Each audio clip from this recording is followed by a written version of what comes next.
মইতো নাজানো কালি মোক এজন আমাৰ বিৰোধী ঐক্যমঞ্চৰ লিডাৰে ফোন কৰিছিলে ফোন কৰি কিন্তু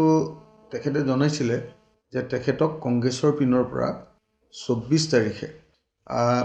বিৰোধী দলবিলাকৰ যিটো তালিকা সমষ্টিৰ তালিকা সেইবিলাক ঘোষণা কৰিবৰ কাৰণে সময়সতীয়াভাৱে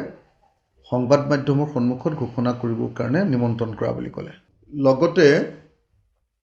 মোক এই বুলিও খবৰ দিছিলে যে ৰাইজৰ দলক আসন এৰি দিয়া নহ'ব তেওঁলোকৰ লগত বুজাবুজি নহ'ব গতিকে কংগ্ৰেছে বাকী দলবিলাকৰ লগত 24 তাৰিখে আসন ভাগ বিতৰা কৰিব এই বুলি মোক বিৰোধী দলৰ নেতাজনে মোক ফোন কৰিছিলে তেতিয়া মই ক'লোঁ যে এইটো কেনেকুৱা কথা আমি সকলোৱে মিলি খেলিম কিন্তু তাৰপিছত তেনেকুৱা কোনো খবৰ অহা নাই মই জনামতে তাৰপাছত বাকী দলবিলাকে অপ'জ কৰিছে যে আমি সবে একেলগেহে খেলিম বুলি আৰু গতিকে কথা পাতি ল'বলৈ কংগ্ৰেছক অনুৰোধ কৰিছে মই নাজানো যে বাতৰি কাগজত বা টিভিত এনেকুৱা কিবা নিউজ আহিছে নেকি যদি সঁচাকৈ তেনেকুৱা ধৰণৰ সিদ্ধান্ত লয় নিশ্চয় নকৰে মই ভাবোঁ এনেকুৱা বিশ্বাসঘাতকতা কিয় কৰিব কাৰণ আমাৰ লগত আলোচনা চলি আছে যদি সঁচাকৈ কংগ্ৰেছে যদি ৰাইজৰ দলক এৰি আন দলবিলাকৰ লগত কালি মোক এজন বিৰোধী নেতাই জনাইছিলে যে এনেকৈ কৰিবলৈ লৈছে কংগ্ৰেছে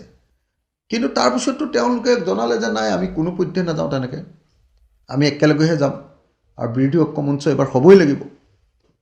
গতিকে যদি আমাক কংগ্ৰেছে বিশ্বাসঘাতকতা কৰে সেইটো অকল আমাৰ প্ৰতি বিশ্বাসঘাতকতা নহ'ব এইটো অসমীয়া জাতিৰ প্ৰতি বিশ্বাসঘাতকতা লুৰিণজ্যোতি গগৈ আৰু জয়ন্তী কাঠাৰক লৈ সেই ইলেকশ্যন খেলিব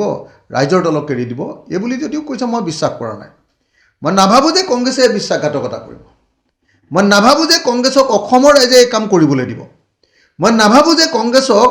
অসম জাতীয় পৰিষদ CPI CPM CPIML আৰু APHLC এই কাম কৰিবলৈ দিব আৰু তেতিয়াতো কংগ্ৰেছ জিকাৰ সম্ভাৱনা থাকিব জানো আপোনালোকে নিজে কওক গতিকে মই নাভাবোঁ যে কংগ্ৰেছে এনেকুৱা ধৰণৰ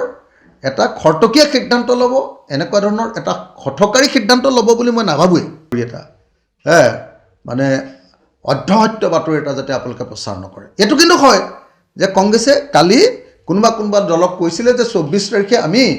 ৰাইজৰ দলক বাদ দিয়ে আনুষ্ঠানিক মানে বিৰোধী ঐক্যমঞ্চৰ তালিকা ঘোষণা কৰিম কিন্তু বাকী দলবিলাকে মই জনামতে বাকী দলবিলাক আটাইবিলাক দলে বামপন্থী দল সোমপন্থী দল আঞ্চলিকতাবাদী দল সকলো দলে মই জনামতে সকলো দলে অপ'জ কৰিছে নহয় আমি সকলোৱে একেলগে খেলিম আৰু আমাৰ লগত সমস্যাও বেছি নাই ন তিনিটামান সমষ্টিৰ সমস্যা তিনিটা সমষ্টিৰ সমস্যা একবাৰ কথা পাতিলে শেষ হৈ যাব গতিকে তাৰ পাছত যদি কংগ্ৰেছে এনেকুৱা সিদ্ধান্ত লয় এইটোক ছুইচাইডিয়েল বুলি ক'ব লাগিব